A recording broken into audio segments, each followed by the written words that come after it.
Imagine waking up on Mandalore the morning the sky's filled with Republic gunships. You're just an ordinary person. No armor, no Jedi powers. Within minutes, the air shakes with explosions, buildings collapse under blaster fire, and the ground vibrates as Mandalorian jetpack troops clash above your head.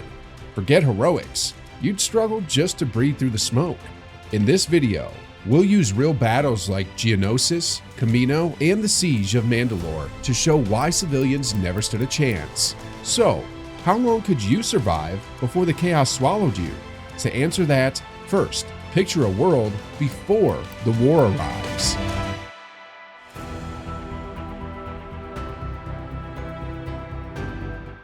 War didn't knock on the door of a city. It tore the roof off without warning. One morning, the skies could be bright and ordinary, and by afternoon, Republic Venator warships and Separatist droid carriers filled the atmosphere. The transition from quiet community to combat zone wasn't gradual, it was sudden and devastating. Much like how Londoners in World War II went from daily routines to hiding in shelters within hours once the Blitz began. On worlds like Christophsis, the shift happened almost overnight. The Separatists imposed a blockade, then turned the crystalline cityscapes into battlefields as ground fighting erupted in the streets below. On Ryloth, a blockade-starved family for weeks, historically echoing sieges like Leningrad, where food scarcity killed civilians long before bullets did. By the time droids marched into towns, civilians had already been weakened by hunger and fear, forcing families into caves while their homes were occupied. In both cases, war swept into everyday life faster than anyone could react, leaving little chance for escape. Often, there wasn't enough time for organized evacuation, just as in real sieges like Sarajevo in the 1990s, where artillery fire arrived before civilians could find safety. The first sign you were in danger was not an alert, but orbital fire cutting through streets, towers collapsing, and skies painted black with smoke. Soldiers moved with precision, but civilians had no strategy. What counted as a shopping district the day before became artillery ground the next morning, and the line between civilian and target vanished in a single bombardment. Hiding indoors was hardly safer. Buildings not designed for military conflict, whether in Aleppo or Mandalore, crumbled under sustained fire. A stray blast from above could punch through stone or metal walls as easily as glass. Separatist droid columns marched past neighborhoods without hesitation, while Republic counterfire ripped through anything in their path. What most people thought of as shelter became a trap, with rubble cutting off exits and flames spreading faster than families could flee. The streets clogged with debris created choke points, eerily reminiscent of Stalingrad. Collapsed buildings turned every escape route into another deadly kill zone. The destruction itself was only part of the threat. Fear of betrayal added to the chaos. Just as occupied Europe saw collaborators guide enemy forces into towns, Separatist victories often began before the shooting did. Spies feeding information from inside the population. It wasn't always a faceless invader. Sometimes it was the shopkeeper who sold you food or an official you once trusted at council meetings. Learning that someone you knew guided an enemy fleet toward your community broke more than buildings. It shattered bonds of trust. Once armies secured a city, neutrality became impossible. Occupying forces demanded supplies, food, and housing. Refusal brought punishment, but compliance marked you for retribution when the enemy counterattacked. Civilians were trapped in the same impossible game played by people in Korea, Vietnam, and countless other wars, where choosing wrong might mean being branded a traitor by both armies. The cruelest truth was that your home was no longer your home.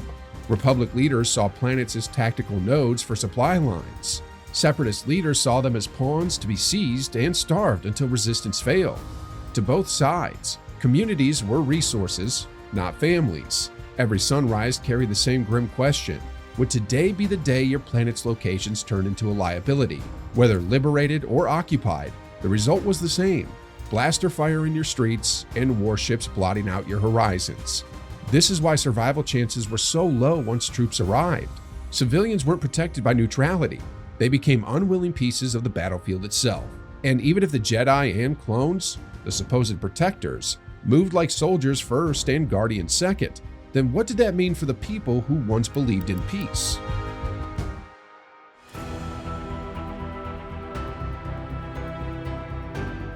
The Jedi were long remembered as monks of peace, Quiet mediators, philosophers, and guardians who stood apart from the machinery of war. That image collapsed during the Clone Wars. For the first time in galactic history, they took formal command roles as Jedi Generals, leading divisions of clone soldiers across entire campaigns. And for civilians caught in the crossfire, the shift was jarring. The same figures once imagined as symbols of calm suddenly arrived at the head of starship landings and tank battalions. Before the war, the sight of a Jedi walking through a marketplace meant safety. They were the galaxy's equivalent of diplomats, like UN peacekeepers meant to monitor conflicts rather than wage them. But during the war, what civilians saw were Jedi shouting orders under fire, cutting through droids while artillery thundered behind them. Their words still spoke of justice and balance, but their actions were measured not in treaties signed, but in casualty counts. To those living on the ground, this didn't feel like protection. It felt like judgment carried out at a planetary scale. The Second Battle of Geonosis showed this transformation in full. Republic bombardments leveled entire stretches of the planet to secure droid foundries, echoing how Allied bombers targeted industrial hubs in World War II, like Dresden or Hiroshima. Jedi directed these offensives. To miners, workers, and enslaved captives trapped inside, there was no difference between the liberation bombardments of the Republic and the crushing occupation of the Separatists. Both meant fire raining from the sky. The contradiction was impossible to ignore. Monks had become commanders, philosophers had become tacticians. Even historically, religions have faced this fracture, like when medieval orders of knights blurred the line between monk and warrior. Just as the Knights Templar went from preaching faith to commanding armies, the Jedi shifted from mediators to war leaders. And with that, the trust civilians once placed in them fractured. If your spiritual guardians were the ones directing artillery strikes, what did that mean for your worth as a civilian caught in the crossfire? Separatists spoke of liberation from corruption. Jedi spoke of defending freedom. Yet to those buried under rubble, slogans collapsed into a single reality. Fire doesn't distinguish intent. Studies of civilian trauma from modern wars like Vietnam show that the source of bombardment matters less than its impact. Destruction is destruction, whether it comes from rhetoric of democracy or independence. And because Jedi had embodied wisdom and restraint for centuries, their acceptance of collateral death was its own form of betrayal. The Siege of Mandalore made this clear.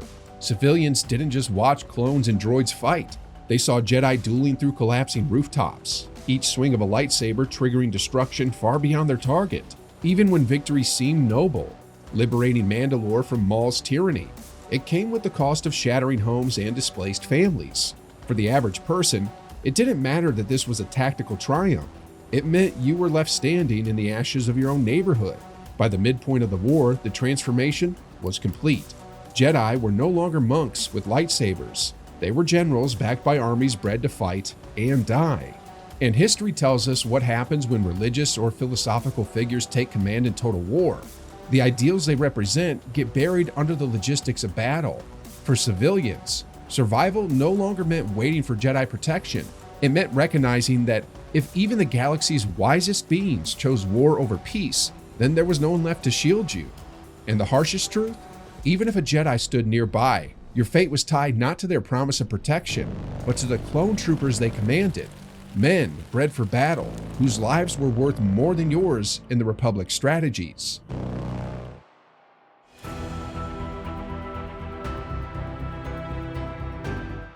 Among the Republic's clone army, the scale of survival meant something very different than it did for civilians. These were men engineered from birth for combat, mass-produced on Kamino with accelerated growth and trained as soldiers long before most civilians ever imagined war reaching their doorsteps. Standing among them would drive home a grim truth. If even they struggled to endure, what chance could an unarmored civilian possibly expect? Clones were weapons as much as men.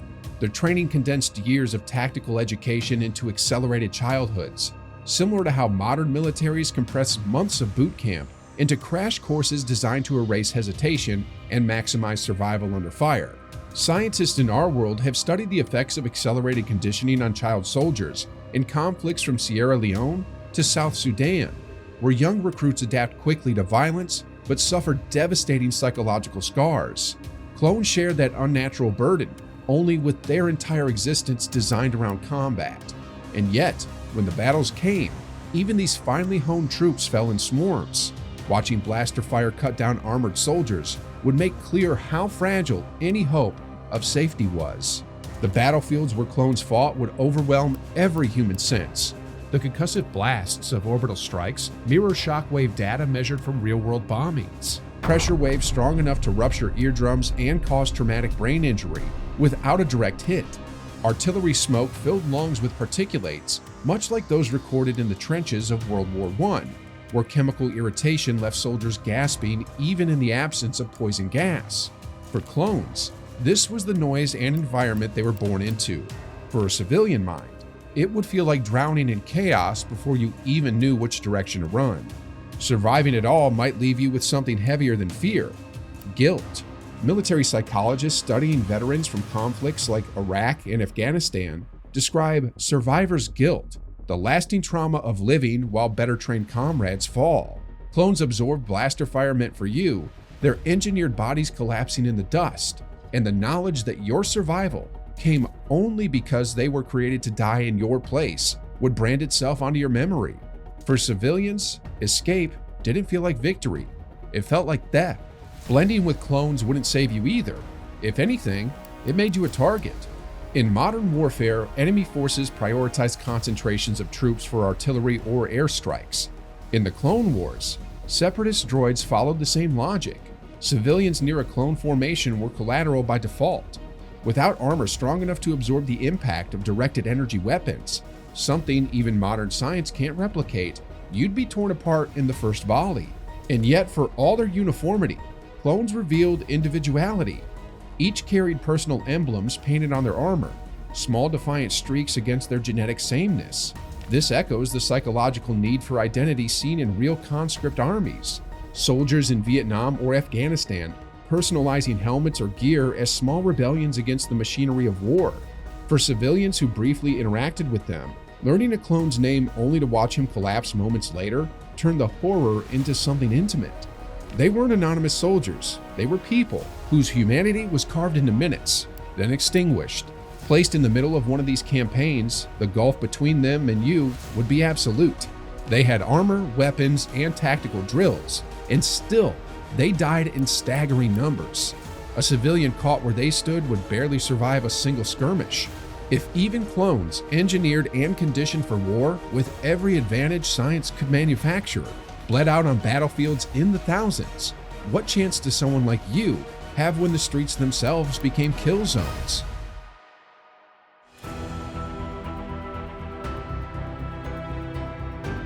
The Siege of Mandalore was when war stopped being distant and became a civilian's nightmare. As the Republic launched its offensive and Maul's loyalists resisted, ordinary people were trapped in fire-lit skies and collapsing streets. It unfolded alongside the fall of the Jedi and Order 66, meaning civilians didn't just watch history, they were crushed under it. The city itself turned hostile. Gunships pounded districts and strikes as indiscriminate as modern urban bombings in Aleppo or Grozny. Mandalorian jetpack troops clashed above while Jedi duels toppled rooftops, their shockwaves collapsing towers much like earthquakes, tearing buildings apart. Inside homes, families suffocated under rubble. Outside, crossfire shredded anyone in the open. Allegiances gave no safety.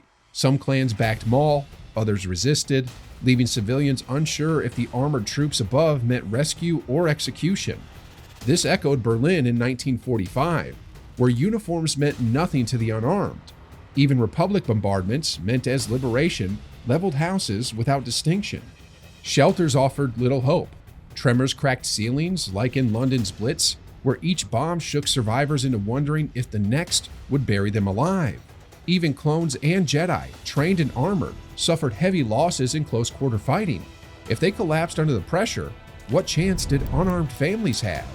For civilians, survival became an impossible gamble. Trust the neighbor in armor, or wait underground for the ceiling to fall. The Republic called it victory, the Separatists called it resistance, but to those trapped in the city, it was simply destruction. In the end, surviving the Clone Wars wasn't about dodging blaster bolts. It was about enduring the collapse of trust, safety, and the very idea of peace. History shows us that civilians rarely survived the battlefield untouched.